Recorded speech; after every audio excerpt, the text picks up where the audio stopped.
Welcome to the Keelhauled podcast. I'm your host, CaptainLogun, and we've got a lot of Sea of Thieves news to cover today, so tie yourselves to the mast and hold fast. Ahoy there, pirates. I hope you had yourselves a good week and a good weekend. I know I did.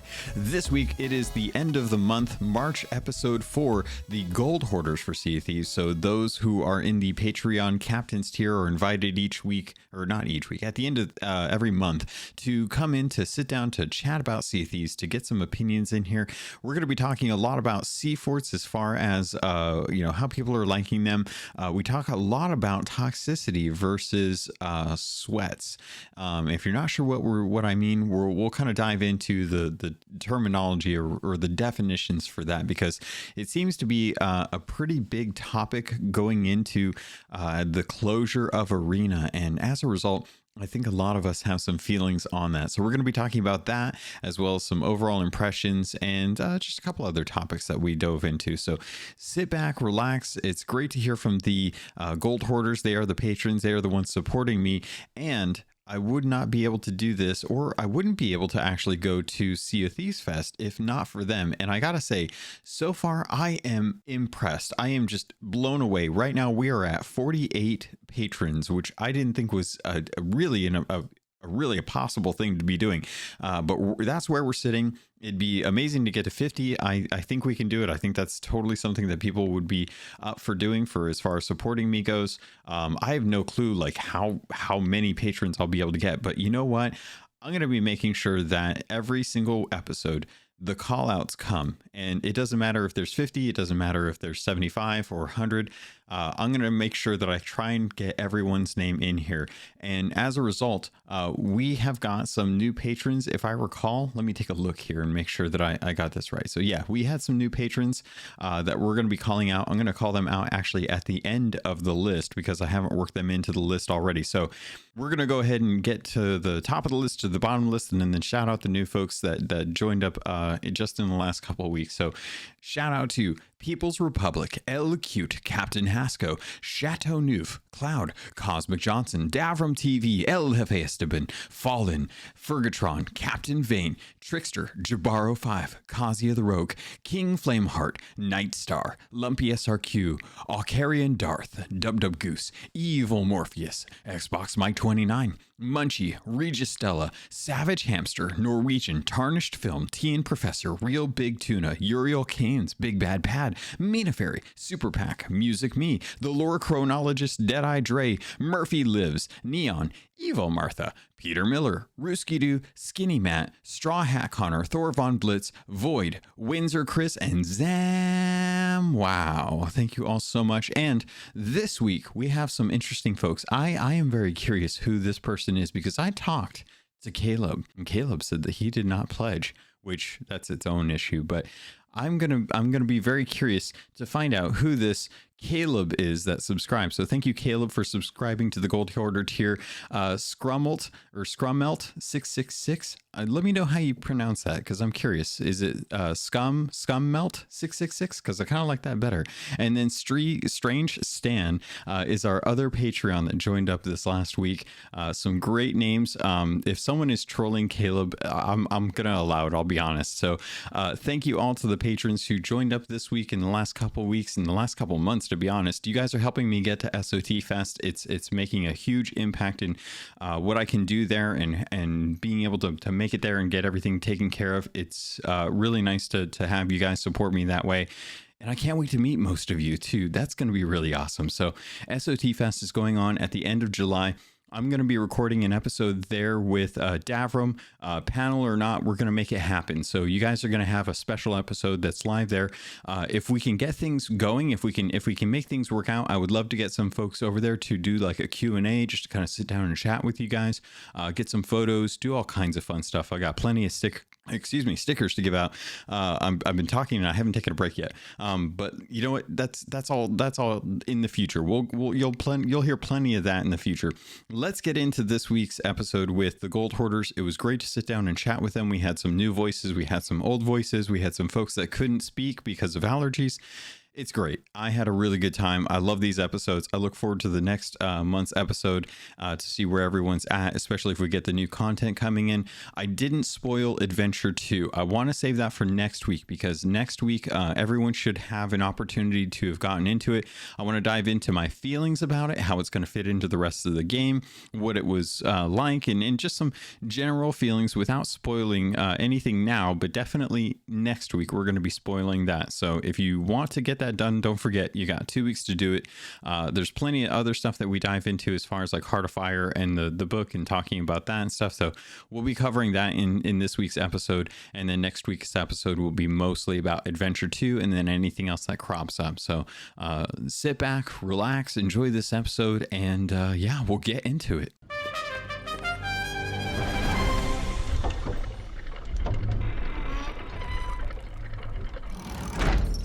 Welcome everyone to the what is this, March Gold Hoarder episode. This is of course the Gold Hoarder episode where we sit down and talk with the community. All the Gold Hoarders who are of the patron level are invited in to talk about this. It's nothing official, but it's something I like to do for them just so that I can get their gauge on what Sea of Thieves is like, because as a solo podcaster, that's sometimes a tough thing to do unless you have guests all the time. So this week is a big cast. We've got a lot of folks coming in, whether they're able to speak or not. Some folks are dealing with some sinuses with the change in weather. So to prevent anyone from having to listen to super nasally congested chatter, they're going to use text chat, and I will be reading that as much as possible to keep their feelings and opinions included in this conversation. So today I wanted to welcome everyone that's here. I'll kind of go down the list of who's all who, give them a chance to say hi and introduce themselves if they have something going on. Starting from the top and working our way down, El Jefe Esteban, welcome. How are you doing? I'm doing well. Awesome. Fergatron coming in. How you doing, Fergatron? I'm doing good. Excellent. Kylie is joining us, who spoke with me earlier, and will be using their voice to talk. But Kylie, how are you doing today? She says, as good as allergies will allow. Well, I'm glad that you decided to drop in and stuff. So hopefully you start feeling better soon.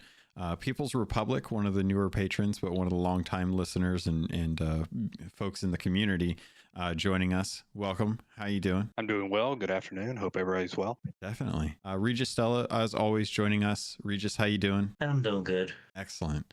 TN Professor joining us again. TN, good to see you're not traveling. How you doing? Doing fine. I'll be on an airplane tomorrow. I've got the spring head cold, which has dropped my voice an octave or two. Oh man, I'm sorry. Uriel Keynes is joining us this week. How you doing, Uriel? I'm doing fine. I am fit and healthy, but my 3-year-old has terrible allergies, so that is keeping me up at night. Oh man, that's a shame, especially with the 3-year-olds. You can't deal with it. And then of course, Big Bad Pad joining us. Pad, how you doing, buddy? I'm doing very well. Just finished a 6-hour drive to Scotland. Oh my gosh. Anything in particular? Just family stuff, or it seems... family stuff and racing cars. Ooh, okay. Sounds fun. Awesome. Well, we've got a great cast. Mina Ferry unfortunately could not join us this week. Her cats decided that wires are tasty, and as many cat owners know, cats for some reason have a weird thing about chewing on plastic, so she unfortunately won't be able to join in with us. This week is going to be an interesting week because we are the first week after the biggest drop of like news for season 6. We got a trailer that came out that was really fun. We did get to address a lot of the stuff that came in that trailer, or at least I did in a YouTube video. But I kind of wanted to go down the list and talk about sea forts, because the content that we got with this adventure feels like it is stuff that has been like on the back burner, that they've been wanting to get this out, and then I think they wanted to get this out at the start of season 6. At least that's how it felt. We had to wait until this week to be able to actually get that content. But I just kind of going down the list, did anyone else feel like this is something that should have kicked off at the beginning of the season, with us getting like this introduction into sea forts? Fa? So yeah, I feel like that had the adventure kicked off when the season kicked off, it would have been a better like story tie into why the seaports were there, instead of them just randomly showing up and then, there they were, and we had to kind of wait, figure out how they tied into, the lore and the events going on around the world at the moment. Yeah, I noticed that as well too. It feels like the forts have been there and they haven't been really as active. But it definitely seems like this should have been something that popped in earlier. Peoples, what do you think? Yeah, I think that their pacing really seems to be off. I think ideally they wanted to have everything to go at the beginning of the season, but it just wasn't there. And so it's kind of piecemealing themselves out. And we can see that through different pieces and tidbits in the lore that I think feel kind of disjointed to me. Yeah, it seems interesting. Kylie says, I'm starting to think at the same time would have been given the beginning of the season a little oomph. Which seems to be lacking. The season launched without new emissary rewards or an adventure. So it's like, here, have a new thing. And I agree. Having it start off at the beginning of the 10th of March as opposed to the start of March, it feels like we're going a whole month without really having anything really kind of driving us forward outside of the normal seasonal renown, and just kind of pushing forward with that. I did want to touch on the trailer. Did anyone get a chance to watch the trailer, either the gameplay one or the cinematic trailer that kind of kicked off the second adventure? And if so, what did you guys think of the guards, the Spanish officers? Definitely reminds me of the two bumbling buffoons from Pirates of the Caribbean, Redcoat buffoons from Pirates of the Caribbean.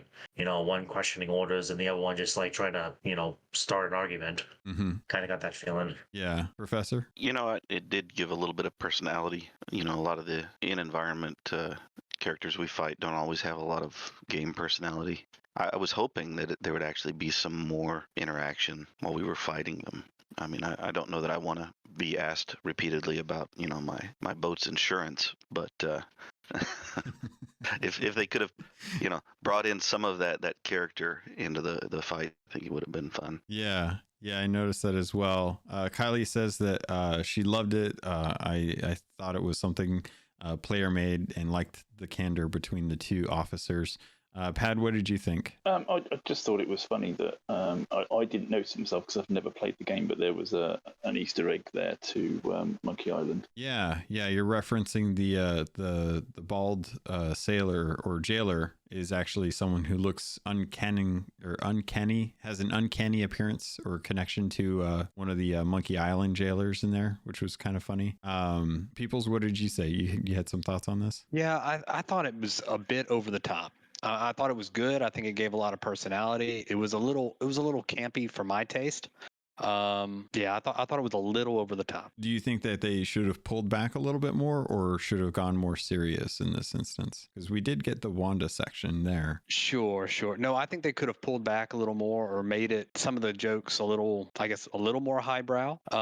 But it was really in your face, campy for me. Interesting. That's the first time I've heard that kind of feedback. Most people really enjoy it. So you're looking for a little more serious, or a little more, I guess, kind of maybe would you say like darker tones then for it, or just kind of more serious nature to the impending? No, not doom? even that. Maybe a little smarter writing for me. I think they played on some of the obvious, stuff that we pick on with Flameheart being in the sky and the big head and Ginger and all that stuff. They kind of picked on that. Yeah. I think there's just so much material that they could have kind of talked about in a playful manner, but I think they went for the obvious. Okay. So you wanted something a little more, a little less top level. Interesting that you're looking for that out of an adventure trailer, because I feel like we're kind of working towards that. I do agree that I think that's kind of what I want, but I think we're kind of slowly getting there as we move deeper and deeper through the adventures. And I don't think they want to hit the gas all the way without a slight kind of ramp up to kind of get people used to the feeling. Kylie says it seems a little off from what they usually release, which was a surprise for her. Anyone else have any feelings on kind of that, or Flameheart coming out of, or not Flameheart, what's his name? The Servant of Flame, coming out of the room in one of the forts. And then any feelings on Wanda? Anyone have any idea like how you feel about Wanda coming after the Servant of Flame to get her sister, or is that her goal? Like any thoughts or speculation on that coming from the community side? No? Okay. I think it may be leading up to maybe down the road a fight between the Dark Brethren and maybe Flameheart, and kind of tying all that in together more so than it has been so far. I mean, this is kind of what you guys wanted, isn't it? Like you guys wanted this Flameheart story. This is kind of the kicking off of that. I'm surprised more people aren't more excited about it. I'm super pumped about moving the story forward. So in that aspect, I love it. Yeah, I think it's really intriguing to have two sets and two different factions, as it were, on the the anti-pirate lord side of things. I think that's going to be really intriguing in them setting it up in that regard. I think probably the biggest sticking point is the Flameheart story didn't quite seem to go the way we thought it would. So we're all kind of making this adjustment, and they've kind of got this weird, the bad guy team isn't all on one page, and so I'm kind of interested to see how that kind of sorts itself out, and if there isn't going to be a major turn. Do you guys, anyone see anything as far as like them kind of doing like the enemy of my enemy is my friend kind of thing? Fergatron, you're unmuted. Do you have any feelings? Yeah, I was just gonna say something similar to that. I really liked that Wanda was showing up, and then I'm super interested on who was on the boat with her. And I think it's kind of going to be neat that there might be more people fighting against Flameheart. That was interesting. Anyone feel like we're going to be getting a new faction to deal with, as far as like I was calling them the Maidens of Sorrow, but we really don't know who the other masked stranger is who was on the ship, the Warsmith ship with Wanda. Any ideas or speculation that you can talk about that you guys want to dive into on that, or should we move into just kind of like season 6 and how it's kicking off? Isn't the everybody guessing that it's, what's her name, Amarantha or whatever her name is? Yeah. So that is one of the current speculation points right now is that there was a sea dog who was working over at the Spire. Now that arena has been closed by DeMarco, all of the sea dogs are now unemployed effectively. But one of the original things that was kind of kicked up when we were trying to find out who the stranger was this character named Amaranta, who has a beauty mark on her lip, and the mask that is tends to be reflecting of who the owner is, also has a beauty mark. And while we originally thought that there was a possibility that the masked stranger was Amaranta, we found out that it was Wanda later. There's definitely some speculation going around that they are kind of going back to what the community idea was for this, and that it would be Amaranta in this case, actually fulfilling the supposed speculation from the community at that point. So kind of interested to see how that's going to go. Stella or Regis, you got some thoughts you want to jump in with? I'm just saying, like, with these two factions, Flameheart and the Dark Brethren just, trying to wrestle control over the Sea of Thieves, maybe some point in some time they can, become allies at one point. All of them hate the Pirate Lord, and maybe once they defeat the Pirate Lord, presumably, allegedly anyway, or figuratively anyway, they could also carve their own slice of their own kingdoms within the Sea of Thieves if they successfully defeated Pirate Lord and the Phoenix Fortune, which hope to God it doesn't happen. That's an interesting idea that I want to jump into as well too. Before I jump onto that idea, I do want to address some of the chat as well too. Peoples, you had some feelings as far as like player factions or player involved factions? Yeah, I don't know if there's a need for a second or an additional player faction or player quote evil faction outside of Reapers. I think they may be too close. I think you may have some rebranding maybe of Reapers, and frankly there should be some rebranding of Reapers to be what they actually are designed to be, as opposed to just an all catch-all make money faction. But I don't know if there's a real reason to have an additional faction for players to be involved in. Okay, so you're kind of happy with where we are now. You don't necessarily need them to be diving deeper into that well. No. Okay. How do you feel about Hunter's Call then? You don't want them to mess around with Hunter's Call anymore? No, I do. I mean, like I said, Okay. with Reapers, I think that there needs to be a refresh. There needs to be a redirection of exactly what they're looking for in a in what the Reapers are supposed to be doing. In the same way with Hunter's Call, I'm a big believer that they need to lean more into, the big game hunting side, adventure seeking side of the Hunter's Call, as opposed to the, fishing and turning in, old boots and hats, to Merrick. Mm-hmm. So, I mean, the Hunter's Call is really the only faction since its inception that really hasn't had a huge additive, to it. And I think it can go, to your point, in a great direction if it went to more of the fantastical beast legends, think Leviathans, thinking, more Megs, more Krakens, more, fantastical situations that you could get great stories out of. Yeah. I think that there's a deep well that they haven't, or a deep mine that they haven't mined anything out of, a rich vein that they could tap into to get some really good, valuable content out of that. I think it just really depends on how they address that and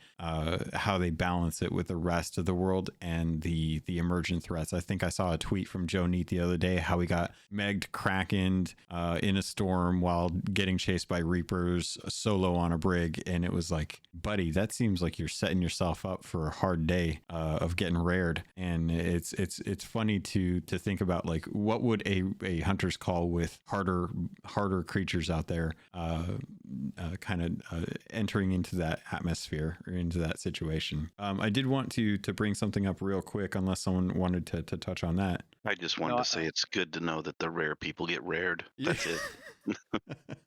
It is. Yeah, they deal with it just as much as we do.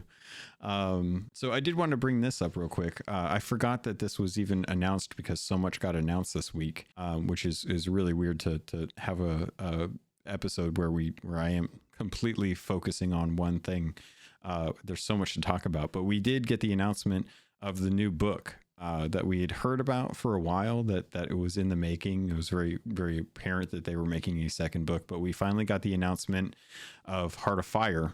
This one is going to actually pertain to Flameheart, the Heart of Fire, as well as the crew of the Morning Star, and actually give like a fair amount of background to who Flameheart is, hopefully, as well as the Morning Star crew, and hopefully get some good naval battles based on the cover. As we kind of like open this up to everyone to kind of touch on, what did you all think of the announcement for the Heart of Fire? Is it something that you're interested in? It's coming out August 10th, so it's still a ways out, but anyone excited about the book? I know Kylia was definitely excited for it. Yeah, I'll be pre-ordering it as soon as I can. Yeah, definitely. I'll probably see if I can get that as much as I can. Fergatron, what was your thoughts you had on this? Oh, I'm pretty excited about the book. I just finished actually the Athena's Fortune book last week, so I'm ready for another one. I'm excited about it. I like the lore of the game so much. Yeah, it's a lot of fun. I'm really excited about that. Uriel, how do you feel? Yeah, I listened to the Gold Hoarder one, the audiobook, and it was amazing. So I'm really looking forward to this one. I think it's the same writer, and I'm assuming that for the audiobook, they're going to have the same voice actor do it. So I think, yeah, I really enjoyed the other audiobook. Man, I hope so. Yeah, Chris Alcock was the writer for Athena's Fortune, and I believe Toby Keith is is it Keith who was the author for, or the voice actor for Black Sails, who did that? Help me out here if you guys remember. Yeah, that's right. The guy from Black Sails. Okay. Or no, Toby Stevens, not Toby Keith. Yeah. My apologies. And had the quite country drawl to be Toby Keith. Yeah, I was like thinking, I'm like, no, I know who Toby Keith is, and that's definitely not him. But Toby Stevens is the gentleman who did the voice for Athena's Fortune. It was great. I don't know. Maybe we do need to have. I mean, I'm blanking on the streamer's name. Who's got that southern draw? He's a southern pirate. Oxy Fresh. Boxy, thank you. Yeah, Boxy Fresh is got that southern pirate draw. That could, never know. Toby Keith might be available for this one. I'm loving this though. I'm looking forward to finding out like what's going to happen with Flameheart. I really want to dive into the history that's there and stuff, just to kind of understand more about what's going on, especially with the lore. Anyone have any other additional thoughts on that before we move into just kind of Sea Forts in season 6? I want to say that I'm looking forward to getting another signed copy from the author of Heart of Fire when it comes out, because I got the signed copy of The Venus Fortune from the author, so I'm looking forward to getting another one from my collection. Nice. Yeah, I'm hoping to have the opportunity. I think that's with Sea of Thieves Fest coming up. I think I'm going to pack my books and comics and see if I can have anyone that shows up from the dev team that's at Sea of Thieves Fest. I'm going to see if I can get them to sign it. Or just do what I do and just order a special edition of it online, the signed copy edition. Yeah, I didn't get to do that with the novel. I did get to do that with the art book though. Peoples, you had some thoughts on that? Yeah, I think it would be interesting to see how the writing or the writing style, or even maybe some of the holes that the community has picked apart in the first book or speculated out of the first book, in addition to what's been in the game, that have kind of filled some of the holes. How many of those things will be done right or proved to be right? Some of those will be proved to be wrong. And maybe what areas that the author might not have additionally focused on that they dive more into because of some of the reaction of the community on the first book. So you're really curious to find out like if stuff's going to get validated or retconned or even just like told was not the right thing, basically. Absolutely. I hope they blow our mind and that we were just totally in left field on some ideas. That Falcor has the opportunity to write just an apology to everybody that he was wrong on some things. The more color that we can get in this world, I think the better. Yeah, you're not wrong. Having that kind of actually written out from the source makes a huge difference as well too. And apparently Hefe coming in with the hot news. Turns out apparently that Heart of Fire is actually available for pre-order right now. So you can actually do that. It looks like paperback is available for $15.95, Kindle version for $10, and looks like it's delivering on August 16th, not August 10th. So the information I wrote down is inaccurate. They got a nice little blurb here if you guys don't mind me reading this.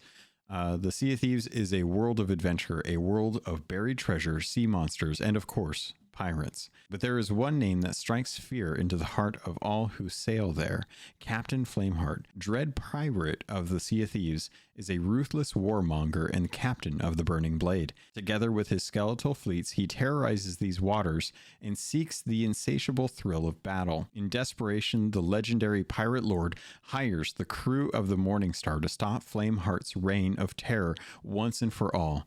Meanwhile, a crew of misfits swears allegiance to Flameheart, who offers them an intriguing opportunity to upheave the status quo. In a frenzied race to decide the fate of the Sea of Thieves, these daring pirates must outfit and outwit one another in a quest to uncover an artifact capable of defeating Flameheart once and for all. Plunge into the thrilling tale of the Heart of Rare's multiplayer adventure, the origin story of the Captain Lord, Captain Flameheart, and the terrible sacrifices made to ensure his downfall. That's pretty epic, and I'm pretty sure Chris Alcock actually wrote that. So I'm looking forward to it. The art itself looks amazing, just the actual book cover art. It doesn't look like you can pre-order this on Audible, unfortunately. Thanks to Uriel for checking on that. Anyone feel like this is kind of a story that we already know the answer to? I'm kind of curious because reading this, it talks about kind of the history that we don't know, but we kind of know what already happened to the crew of the Morningstar through the tall tale of the fate of the Morningstar. Yeah, maybe it'll just flesh it out a little more and kind of just have some more, I guess, filler content, and especially with Flameheart. We kind of have a general idea of kind of where he came from, but this will probably be a better, again, more fleshed out version of that, which I think will be good. Kind of maybe understand his reasoning behind what he does and all of that. Yeah, Yeah, I think so as well too. I'm very curious to understand what this artifact is, and if this is something that is in the game now or something that will be coming to the game in the future. I know with the Star Trek, or not Star Trek, Star Wars books adaptations, there was always a little bit more you could learn from the internal thoughts that were in the book that you didn't necessarily catch in the movie. So maybe they can do something like that. Yeah, definitely. Peoples, you had a really good point I'd like to have you touch on. Oh, I just mentioned that, similar to Rogue One, which I think is one of the better movies, prior to the original trilogy in Star Wars.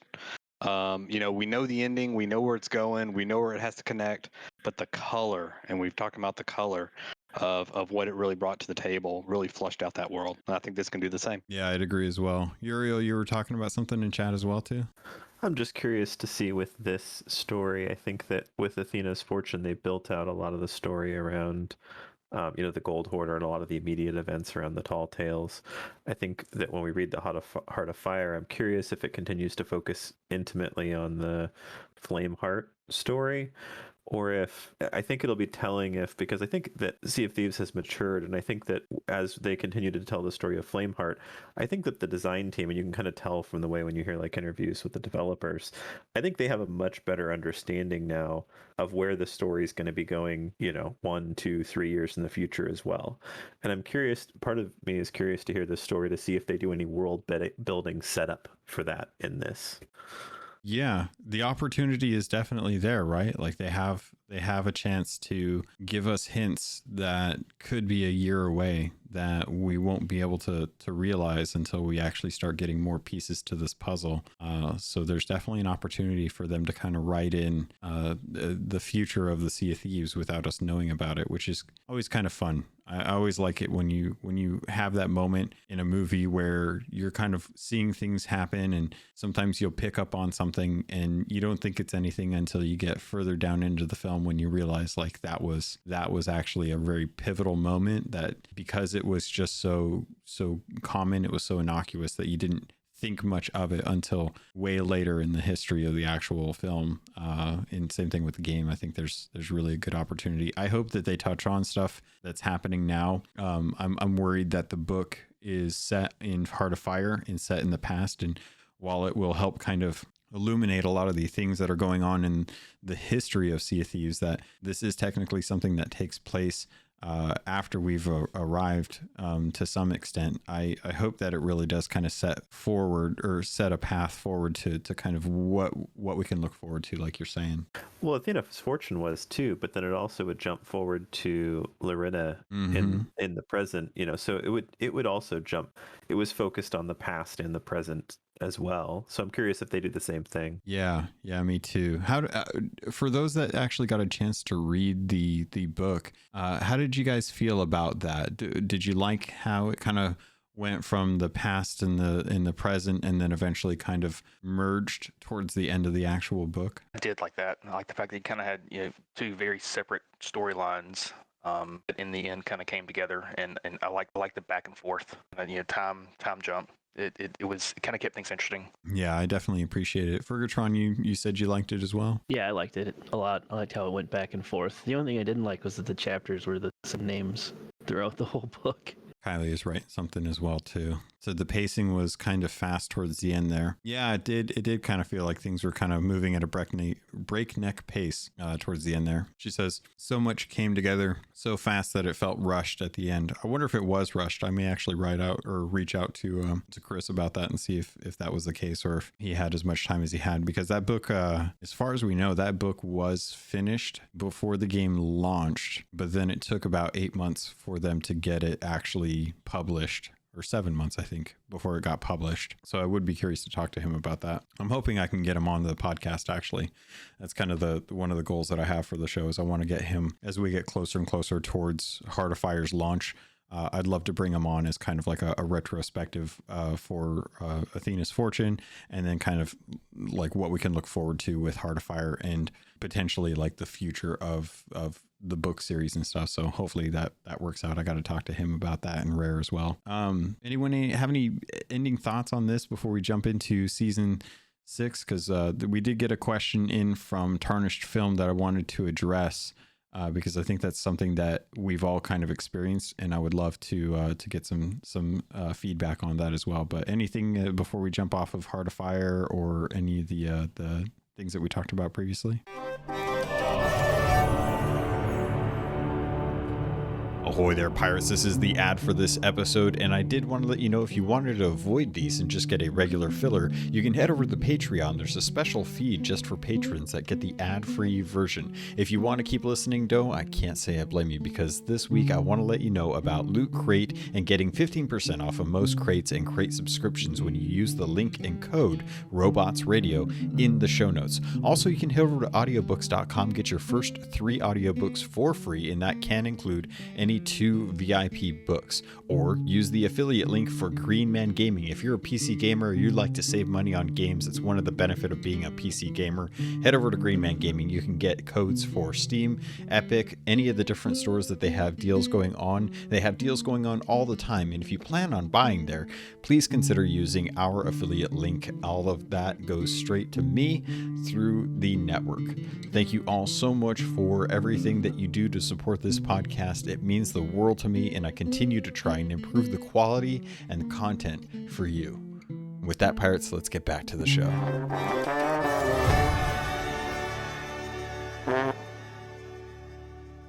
Well, as we get into season 6, I wanted to dive into the sea forts specifically, because we got a question in from Tarnished Film, and I wanted to read it out because it addresses like what we've been seeing in the world. So Tarnished Film, who couldn't make this episode, wrote in and says, I'm gonna miss this month's Gold Hoarder episode, and unfortunately won't be able to. But they've been playing Sea of Thieves since 2019, and as a latecomer, they've had some personal issues that have kept them from playing the game sooner.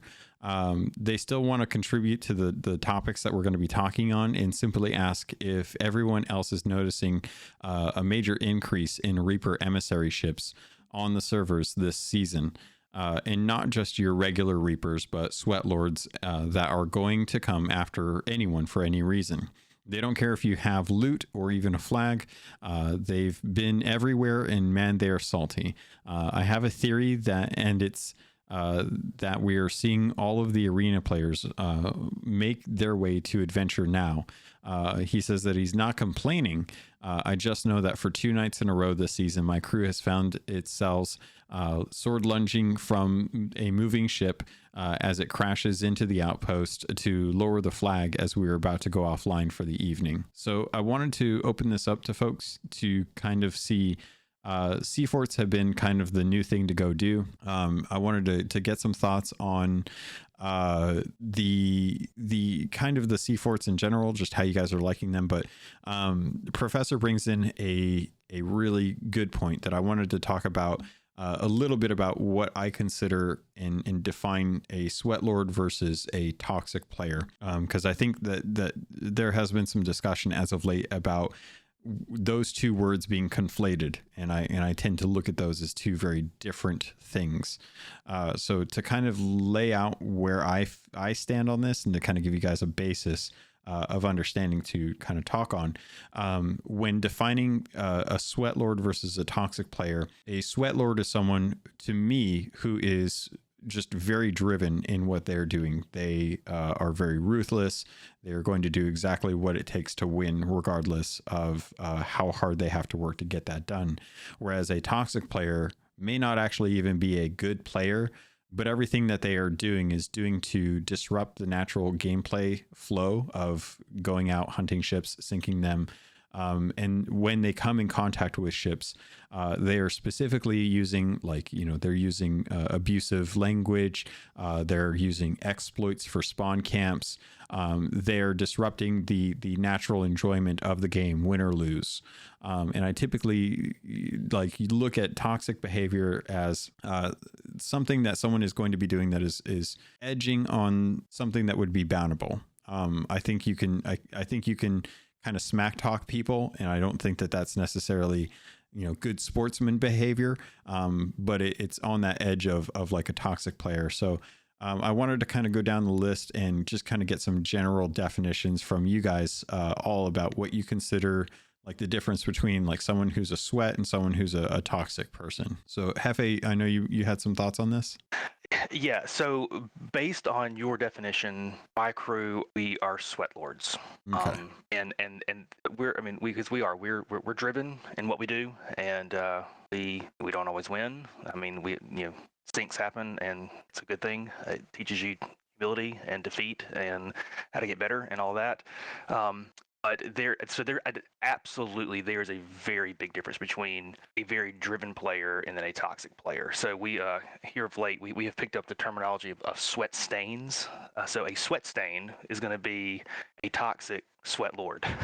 So we have encountered some sweat stains since season 6 started, and my general gut reaction is the folks from Arena who finally are unmuted, who can come over and just wreak havoc. Got caught off guard at a seafort one evening. We were inside it doing it, and got snuck up on by another brig, and it was a diaper sales, no cosmetics brig, came screaming in. I mean, they didn't try and slow down. They just crashed right into us, jumped on, dumped all of our loot off board, and by the time we got back on board, it just turned into a TDM match. Like they patched our ship, and then just spawn camped us until we were able to get into a good rhythm where we were able to be together to actually kind of knock one or two of them out. I think we ended up sinking, but in that interaction, there was some pretty vulgar language was spewed from the open mics, and it got clipped by somebody else on our crew, and those people got banned. And it was interesting, the response that Rare sent back. It wasn't just from the language they used, but it was from their gameplay style of spawn camping and the dumping the loot for basically no apparent reason, with some things that they had mentioned. So it's interesting that Rare truly does, I think, look into all these accounts when people do offer those things up. Yeah, it was very detailed in the response, and you're right, Heavy. It addressed more than just the language. It was the intentional dumping of treasure and letting it sink and not caring. They were there just to be miserable, and that was what their goal was. As far as their actual talent, TDM, they had us whooped. The sneak attack, excellent. Their cannons, excellent. I mean, we were actually enjoying learning, maybe later on, but we were learning a lot from some of that stuff. But just the toxicity, the vulgarity, crossed the line. So that's something that I wanted to touch on as well too, is when I think of people that are toxic with the game, I don't necessarily just think of what they're doing that is vulgar, because I think I find that with a lot of games, and I try to report it when possible. But I think the difference is disrupting the natural flow of gameplay, being a good sportsman. The game is called Sea of Thieves, not Sea of Murder. So it's fine if you have to kill people for the sake of getting their treasure, but the end goal is the battle. The end goal is the lore or the loot that you're going to be gaining. And I think that if you're disrupting someone's natural gameplay, and I wanted to address this too, because there was a topic that came out as far as like whether or not, this was something I was talking with some folks about, whether or not a person who is spawn camping your ship is being toxic or not. And I think the difference is how far does that go? Are they doing it for an hour? Then that seems like a bridge too far. That seems like you should have scuttled. And Rare has already kind of set the rules in place to be like, hey, if you get killed multiple times within a short time frame, then they remind you about the scuttle system. And I think that is a way to break that engagement. And I don't necessarily think that is the end goal for Rare. I think this is just a band-aid for a larger issue with the exploits that are being used.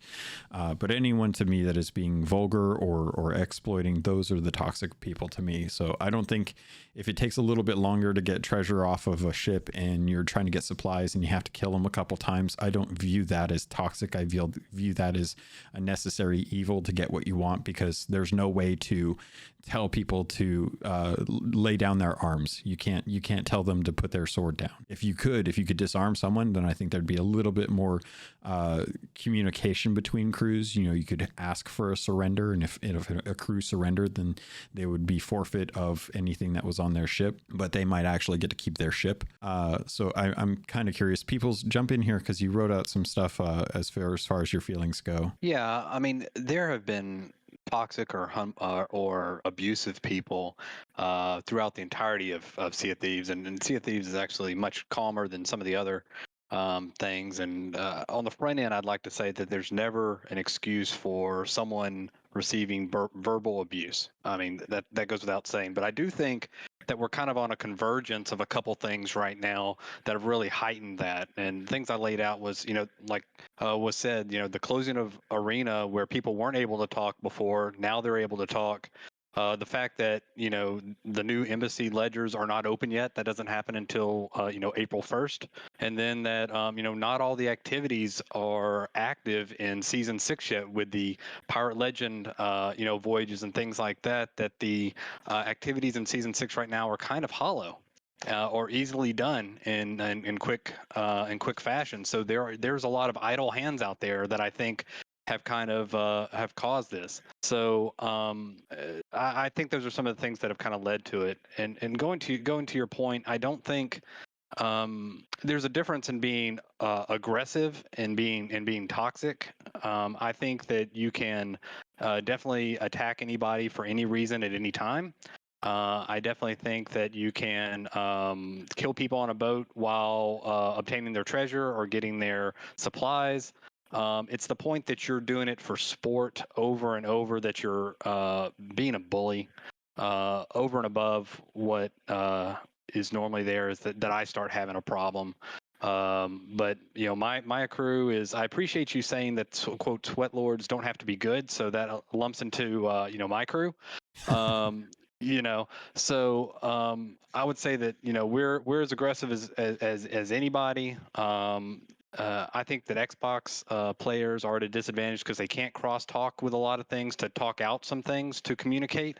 But yes, when you start being verbally abusive, regardless of what you're doing, whether you're just standing right next to the person or whether you're killing them over and over, that's toxic.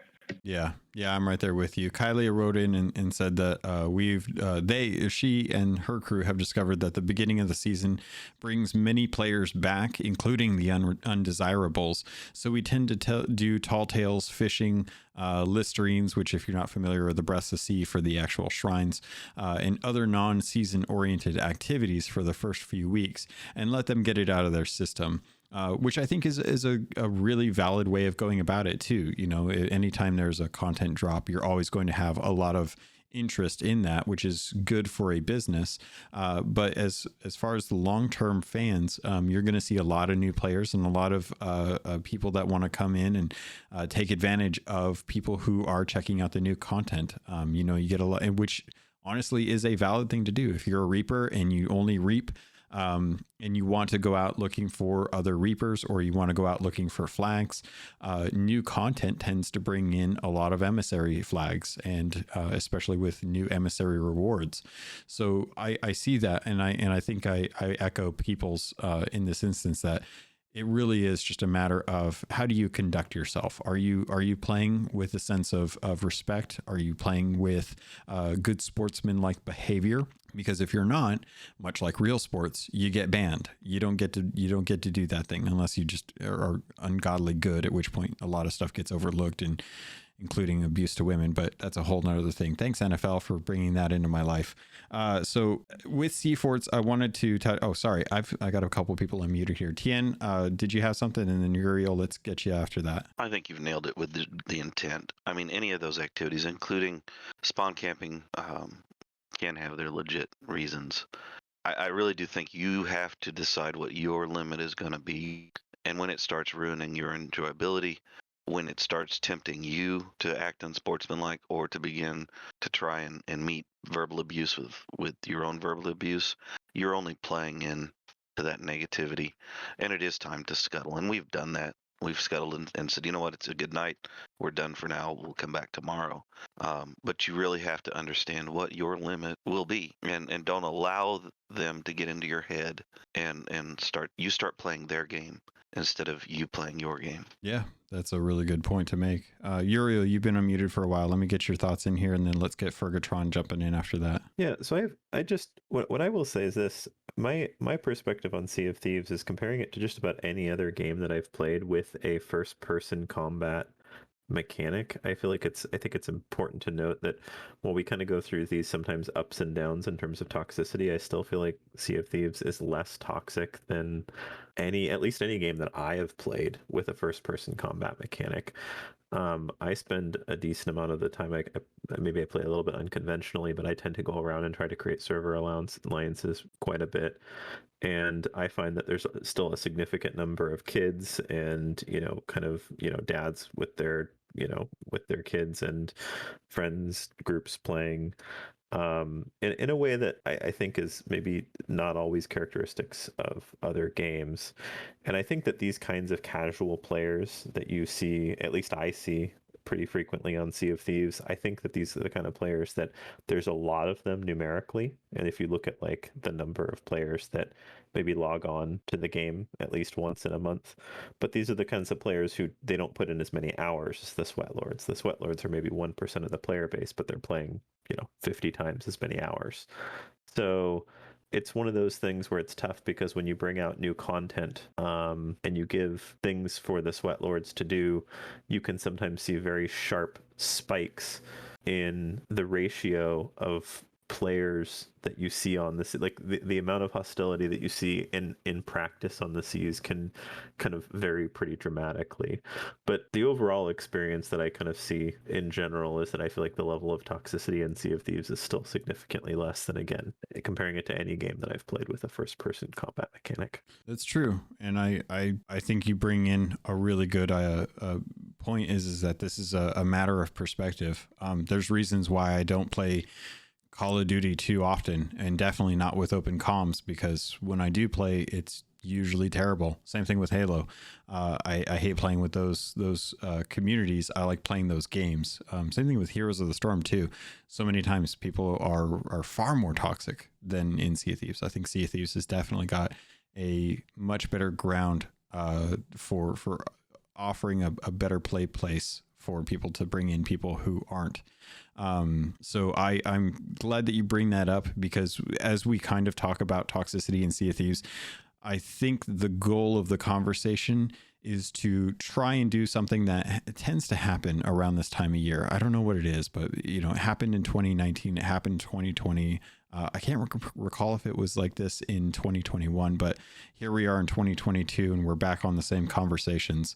That it's for whatever reason, you tend to see a lot of folks with a lot of pent up issues coming into the game.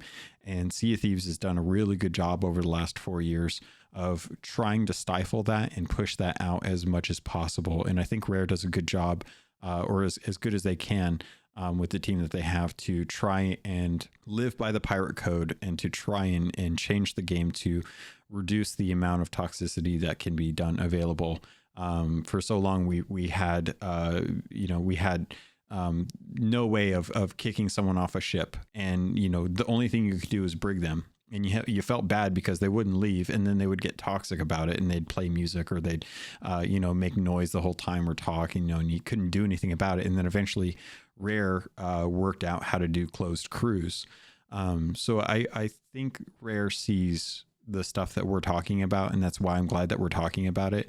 To make sure that we can try and point out the things that are actively harming the experience, because I don't think you'll ever be able to play a multiplayer game without a percentage of that community being toxic. But I think that a large majority of the people who are in the game are genuinely like good people and want to enjoy the game because of the way the game is.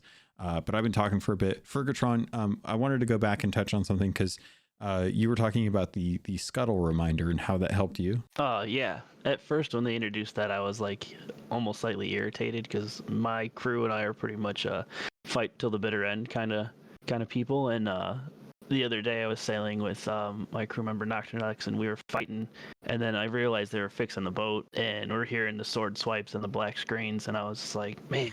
And then we loaded onto the ferry and hopped up, and I was like, you know what?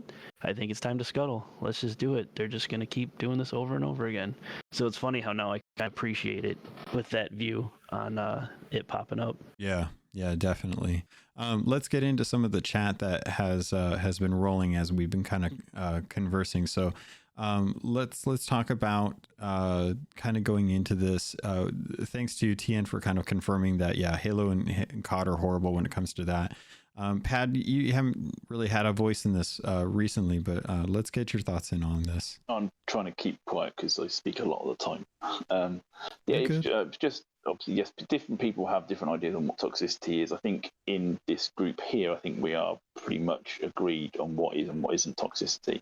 But I was just saying that it also is going to depend on what size ship you are sailing on. Yes, a galleon or brig of sweat lords, toxicity players, whatever, will attack, in most instances, any ship. But if they see a sloop, there is 100% chance they're going to attack it. If they come across another galleon, maybe they won't. And I guess that, yeah, if they were to do a poll on toxicity reports, that the majority of them would be from sloop crews, whether that be solo or duo. That's a really interesting idea. I would love to hear from Joe Neat, who hopefully if he listens to this episode, I'd love to hear some feedback on this from the team. Like, is that what they're seeing? Is that kind of what they're noticing? Do galleon crews tend to report less because they have the numbers to help try and deal with other crews who are being toxic, and do they kind of talk amongst themselves and kind of move past what's been going on? Do they have like that self-care where they're talking to each other to kind of be like, those guys were toxic, it sucks, and they kind of work it out through themselves, versus like a solo slooper who has no one to talk to at that point, or two people who just don't know how to cope with it. So I'm very curious to kind of hear about that. Like, does having friends on a ship with more people help kind of acclimate to that kind of culture? Is that something that should be reported regardless in that case? Just even if you are able to kind of like work your way through dealing with that kind of stuff. But let's get into some of the other conversations. TN, Professor, Peoples, you guys had some thoughts on this. Hefe, you guys had some thoughts on this.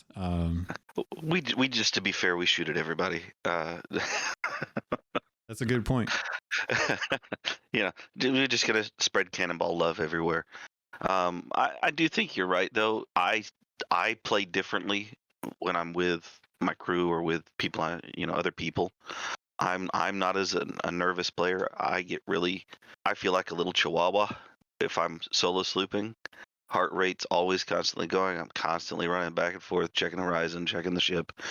It's not as enjoyable for me. And I think it is helpful to keep on an even keel when you have your friends with you, kind of talking things out.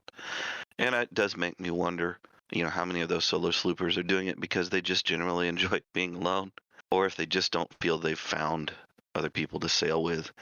And I know after we've sunk somebody or almost sunk them, repaired them, and talked to them, invited them to the Discord to maybe help them find people to play with. So there you go. So what you're saying is that when you're in a galleon crew, you're still that scared little chihuahua, but you've got a couple big dogs next to you, so you feel like you can kind of match their bite with your bark. It has to do with being alone on any size ship when you have to be the watch guard, the treasure digger, and just doing all of that. That's when I would rather just have my rowboat, and I've done that where I've just rowboated around the map because you just don't show up. Yeah. And so there's a little bit less stress there, just not having to be everything all the time. But I get it. Some people that to them is fun, and some of them have made a career on YouTube solo slooping, and they don't have that same anxiety.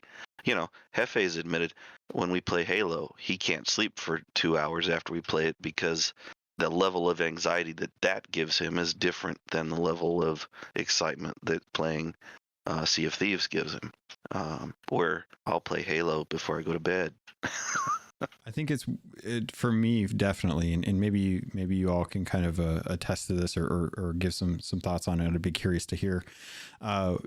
When I'm playing a game that I have no stakes in, like Halo or like Call of Duty, where I know I'm not the best and I'm not pretending to be the best, I go in with so low stakes that win or lose, I'm just playing it for the sake of the gameplay. I don't necessarily take into account like how sweaty am I being about winning in this instance. Whereas with Sea of Thieves, because I'm so in love with that game, that I feel like I want to win all the time in it, and that raises the stakes, which raises the anxiety for me. But I'd be curious to hear what you guys think. And also I wanted to, as we're kind of closing things out, I'd love to get some thoughts on solo slooping. If anyone has taken a rowboat and done the sea forts just in a rowboat. Uriel, you had some thoughts though? Let's dive into the feeling about what I was just going into.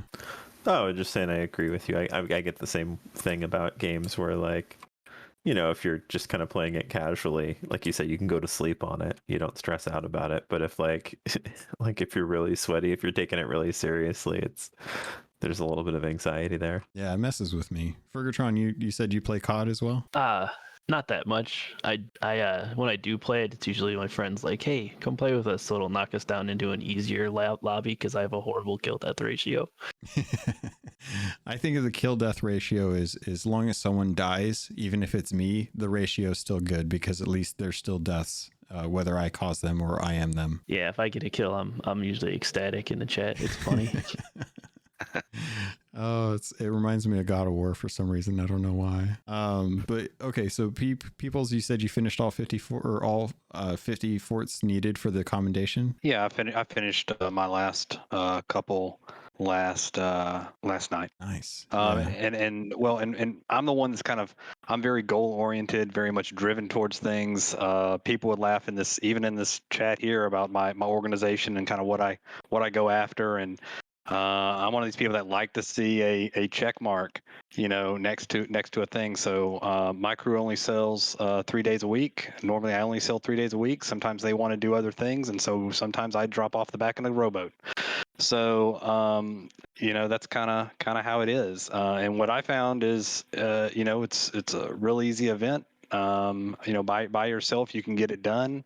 To Prof's point, with a rowboat, people don't know you're there. And you load the treasure on the rowboat, go to the next one, and rinse and repeat. So it was a lot of fun. See, that's what I want to jump into. I want to definitely play around with that. But Uriel, I know you wanted to talk about some sea forts. We didn't get to dive in deeply as much as I thought we were going to. So let me get some thoughts from you as far as this goes. Yeah, I think so. I'm kind of torn on sea forts. On one hand, I think they're beautiful. I love doing sea forts. I love the fight. I love the fact that they're quick. I love you can go in there and do them in 30 minutes, get them over with. I love the look of them. I love the aesthetic. Like, there's so much I love about it. I love the almost think Skyrim-esque looting of the sea forts. They're beautiful. They're gorgeous. So there's so much of that I like.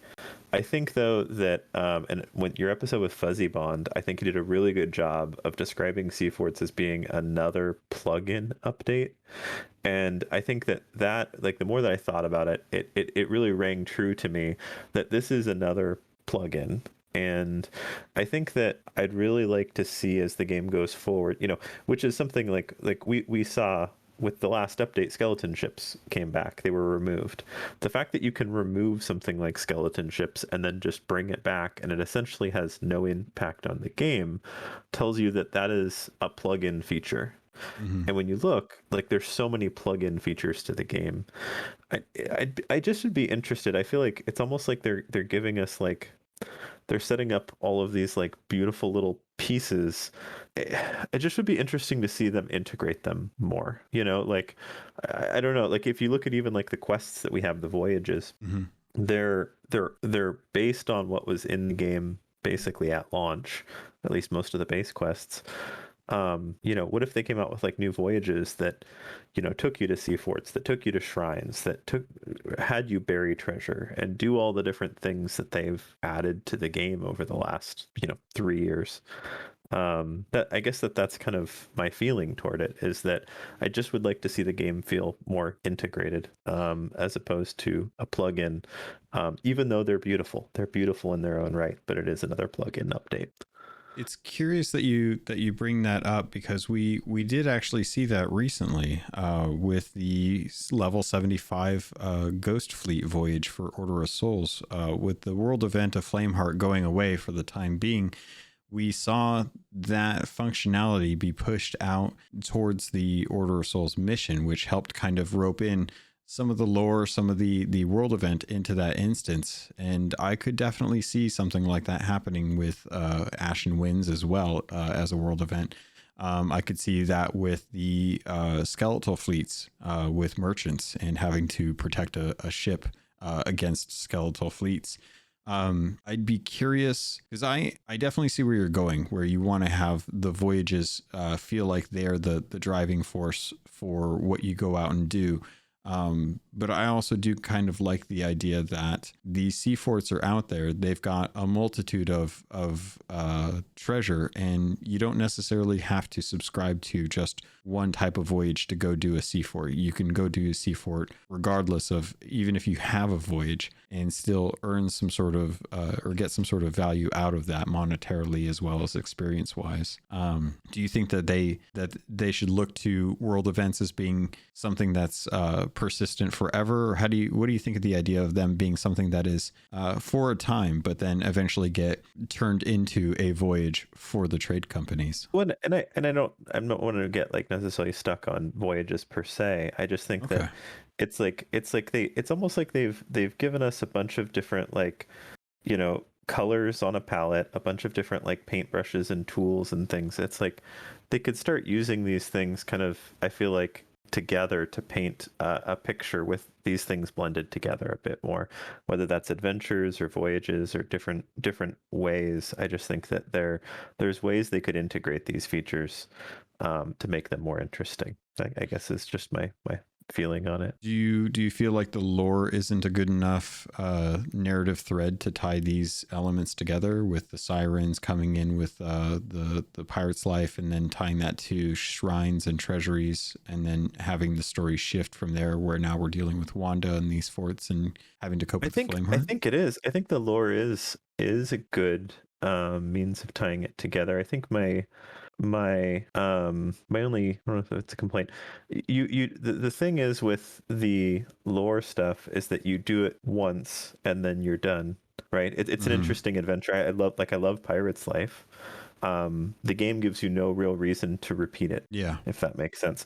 So for I guess I'd be interested in having a more integrated experience that's repeatable.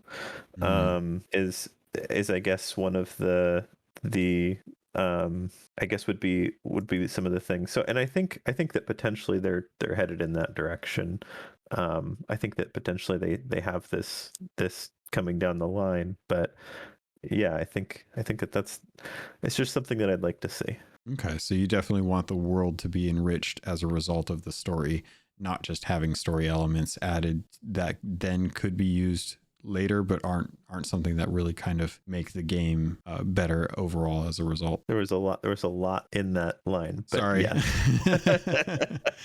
But I see where you're going with that. Yeah, it feels like once the forts are done, they're done. There's nothing that really drives you to go do them outside of the supplies and the small amount of treasure. But I think that's kind of, I'm getting the sense that what Rare wants to do, and I could be totally off on this, but I think what they're trying to do is give everyone a multitude of short things to do, as opposed to, all right, what are we doing tonight? We're dropping an Athena's voyage on the table, and we're going to go work through all 2 of the Gold Hoarders, and then we're going to go work on the next 2 cargo voyages, and then we're going to go work on the next 2 Order of Souls, so that we can finally knock those all out, and then we can finally go get the map. Because at least in my memory, we used to have a lot of trouble like getting an Athena done in a night with all the emergent threats, whether it be other pirates or things like that. So you never felt like you wanted to drop an Athena's unless you knew you could carve out a couple hours, or you know, if you were speed running it, you could get it in like an hour. And it never felt like you got that completion of those voyages. Whereas nowadays, I feel like if you wanted to, you could go do a Thieves Haven and that would take care of an Athena chest, or you could go do a Fort of the Damned and that would take care of an Athena chest. It's not necessarily as hard as doing an entire Athena's Fortune voyage, if that makes sense. But I'm taking up a lot of the time here. I wanted to jump in.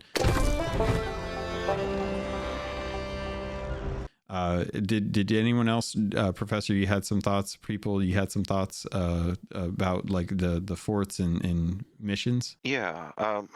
As the discussion went on, I was thinking back to year 1 and 2, where a lot of what we were doing was mission driven. We're gonna do an Athena run, or we're gonna do Gold Hoarders, and there was kind of a connected personal story arch as you went across that adventure, and it did take some time. I don't know that there's any reason that they couldn't have both, where you would have the fort available as just a one-off, but why not include it in, say, a Gold Hoarder mission, so that you mix it up and you get more use out of some of these underused areas of the map. Because right now, Peoples, you're right. In just a matter of a few weeks, the Sea Fort itself is going to be a meh event, just like everything else. But if you could start to tie it in with some of these other missions that we do, then that might be a way to keep them active and also drive traffic, keep things more interested, keep that ship-to-ship interaction going, and not just have it be kind of a forgotten zone. The Isles of Fire and all of that is really just an underutilized memory asset in a lot of ways, because there's nothing that takes you out there. I almost wonder if that was something that they wanted the quest board to be, that they wanted you to craft a larger story that took you to different places or different things through burying treasure. And the treasure could be anything, and you never knew, but you could do that. But I like the idea of having forts tied into a voyage type that is maybe part of the voyage, not necessarily the voyage altogether, but like if you want to complete this voyage for the Gold Hoarders to get whatever it is, you have to go do a sea fort, and you have to clear out that because they require X number of ghost chests to be turned in for it to unlock a 6th rank of emissary or something goofy, whatever you want to come up with. Maybe those boards meant something, but all it's done is it's given me something to do with the gifts other than just throw them overboard. Oh my God. I'm going to regret it. I can't tell you guys, you're going to regret that one day. All right. Pad, you had some feelings on this you wanted to jump in, or Fergatron, either of you guys actually, if you want. I just like the forts. We've been doing them at the beginning of our play sessions lately, just to get supplies and level up an emissary really quick. It works really good for the Gold Hoarders. We're just usually one person runs around with a supply chest, gets all the supplies, and have a fully stocked boat and raise our emissary up a little bit, and then we go on with the night. Yeah, that's kind of what I like, the idea of going to stock up at a sea fort as opposed to stocking up at the outpost. Like, just put on your cosmetics, grab a voyage for the miles, pick up a storage crate. You're always, you'll almost always find a collector's chest at them and go stock up there, as opposed to trying to pull together whatever you can from the actual outposts. Did anybody have anything else that they wanted to touch on with sea forts? This is kind of like our first month with them. So I wanted to give you guys an opportunity to talk about the aesthetics or the fights, anything like that, as far as like using their functions, or have you guys gotten all the commendations and stuff? Had brings up a good point about the forts being nerfed at some point, but I'm still struggling to figure out how they're underbalanced, I guess. I don't see them as I think that he's maybe speaking towards the actual supplies, not so much the actual fight itself, because I like that, Pad. Yeah, I don't know that I would like to see those change. I think that there's granted, there's a time where fights tend to come out when you're fighting against another ship, and it comes down to it being a game of attrition. People's Republic and I were in a crew last night where we were fighting against some really sweaty boys who just got off from Call of Duty, and they were good boys, but we had 800 cannonballs and they could not out cannon that at that point. So we ended up winning the fight just through sheer attrition and just constantly having the ability to put holes in their ship. So I'd be kind of curious to see like if this becomes an issue. I don't see it being an issue at the moment because you can still, everyone has access to these, and there's 6 out in the world. So there's always stuff to get. But jump in here, guys, if you have some thoughts. See y'all chatting. So I think one of the reasons why the supplies are what they are at the Sea Force is that they specifically said when they launched them that once you clear it, you could basically make it your camp, right? And so I think it's there for folks to, whether it be role play or defend the fort if they see another ship coming in or what. I think that's probably why the supplies are what they are compared to the difficulty level of the event itself. But I really hope that they don't nerf them, because it is nice just to know that there are 6 places in the world that you can consistently go to and find something other than bananas, or you should have a pretty good opportunity of getting at least 50 cannonballs, if not the full 150 if the 3 barrels were all full.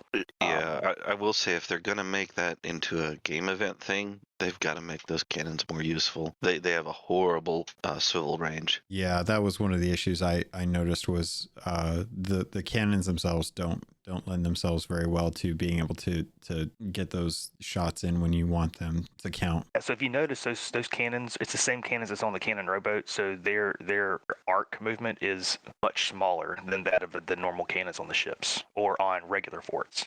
Yeah, that makes a difference too. It kind of messes with how you're used to dealing with the arc that normally comes from that and like chain shots. Pad, you got some thoughts in here, man? Jump in. Yeah, sorry. It was just on the resources. It wasn't nerf the ghosts or whatever. It was nerf the resources. Sadly, I don't see the forts being used in that way unless they put in commendations and achievements for it. And so getting 150 cannonballs and excessive amounts of good food, you can go around and do 2 or 3 forts in less than an hour, and that set you up for a whole day's sailing, because you're sat on, like, say, 500 cannonballs and 300, 400 bananas, and it's like, I'm never ever going to use that much in a month of Sundays. All right, guys, I've voted to brig him. I just need your votes. So toxic. Just voted. So toxic. Join the rowboat. All right. Well, did anyone have any? As Patty unfortunately has now been voted to the brig. I don't know how that's going to work in a podcast. We'll have to wait till next episode to find out if he's still here.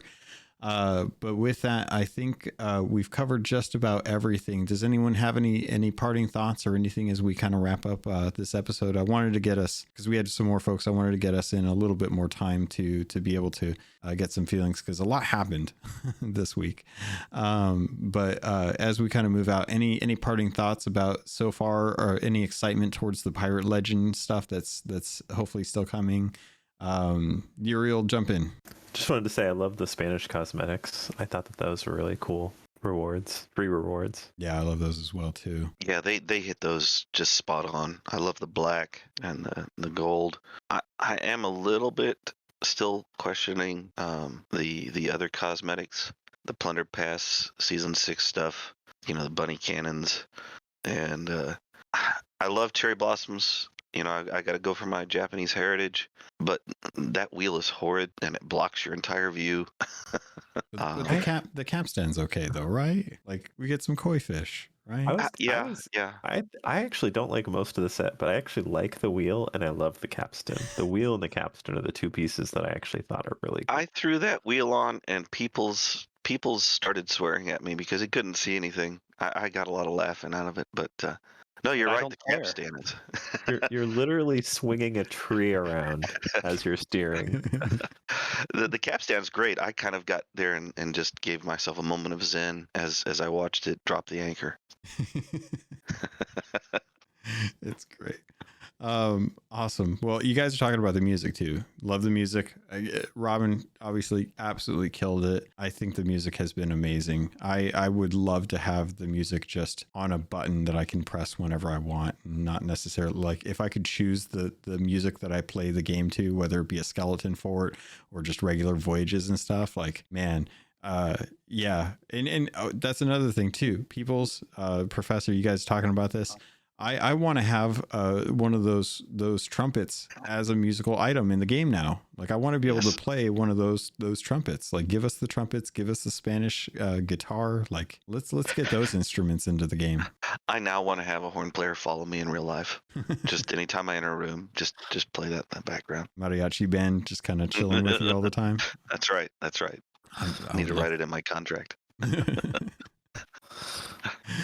Awesome. Well, we're kind of closing things up here, guys. I'm glad that we got a chance to talk. Did anyone have any last minute things before I close up? I'm letting Pat out of the brig. I feel guilty. All right. Well, in that case, everyone, thank you so much for joining up. This has been the March episode in 2022 for the Gold Hoarders. If you want to join in on this, we'll keep going as long as everyone plays nice and voting only happens for people who really, really deserve it. Then we will go ahead and continue on with the program, make sure that we can get people in here from time to time. So with this also, I did want to mention too, that there is a Sherpa program. So if you find yourself having trouble with some of the solo adventures, if you want to get this stuff done, if you want to experience the adventure, but not have to worry about the people having to come and take you out like the sweat lords or running into toxic people, if you're having problems with that, we do have the Sherpa program in the Keelhauled podcast Discord. Many people who are reaching out and trying to get crews together, trying to learn how to play the game. We're developing roles that are going to be start to kind of work out once they start telling me like what roles they want. So we have events scheduled as well too. So events are going to be set up by the Sherpas so that they can say like, hey, we're going to be sailing this day, this day, this day. You can sign up for it as long as there's spots available, and you can work with Sherpas to try and find a good time for that. So I think that's going to do it for this episode. Thanks to everyone for jumping in. I'll call out you guys' names just so that folks can hear who's here with us and stuff. But thank you, El Jefe, Fergatron, Kylia for sitting in, People's Republic, Regis, TN Professor, Uriel Canes, and Big Bad Pat. Thank you to everyone who usually shows up if you missed out this week. And if you did miss out this week, hopefully you'll be able to join us next month for the Gold Hoarder episode as well too. So thanks everyone. I appreciate you guys all being here, and I will talk to you all later. All right, pirates, that's going to do it for this episode of the Keelhauled podcast. Thank you all for listening in. Thank you all for joining. If you guys have any questions, concerns, or you want to reach out to me to say hi or anything like that, feel free to let me know. You can reach me over on Twitter at CAPT_LOGUN. You can always write into the show at CAPTLOGUN@gmail.com. That's the show's email address. Or join up for the Discord. Caleb has been recruiting people from the SOT Discord to fish, which is the thing that I'm sure so many people are really interested in. I'm surprised so many people are actually trying to get those commendations. So he's in there. The Sherpa program's still going. If you're learning how to sail, or if you want to learn how to do PvP, things like that, how to make gold, plenty of ways to do that with the Sherpa program. The Discord has links in the show notes for those. So head over to the show notes for wherever you're watching this or listening to it. And I've been trying to get some video done for the YouTube version so that I can pull video from like streams that I do and put those up as B-roll. So that way, if you want to watch something while you're actually listening to the episode, the YouTube has that as well. And as we start getting adventure trailers, I am going to be doing analysis breakdowns for those. I did one for the first adventure trailer that we just got this last week. It did really, really well because I got it up on the first day. So things like that are going on. So if you're interested or you want to know more, head over to the Discord, head over to the social medias, head over to the show notes, and you'll actually see in the descriptions there for everything that I'm working on, including my other podcast, which is the Xbox Wrap-Up podcast that takes everything from Monday through Thursday and puts it all into 1 hour episode on Fridays for general gaming news from an Xbox perspective. So that way you can kind of stay up to date with everything that's going on in the gaming news if you spend most of your time just kind of consuming games as opposed to me, which is talking about games. So thank you all for listening. I hope you guys have a good week. I will see you all next week. So pirates, thank you. I love you, and I look forward to sailing with you on the Sea of Thieves.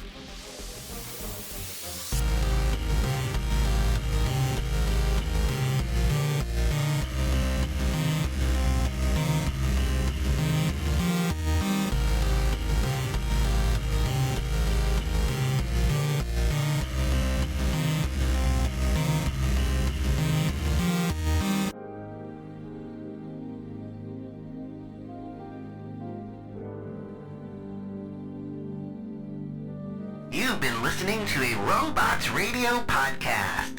Smart shows for interesting people. Check out all the shows at robotsradio.net.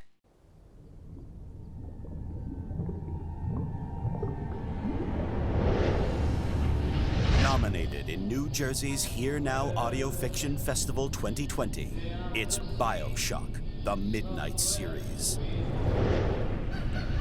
Based in the dystopian underwater city of Rapture, witness what it was like for civilians from different walks of life before and after Andrew Ryan's city fell. It's a tale of deception, downfall, and survival.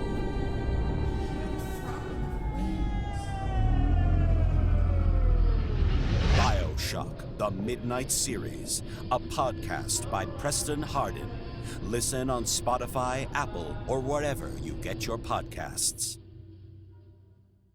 Do you love the Mass Effect series, and are you looking to learn even more about Mass Effect?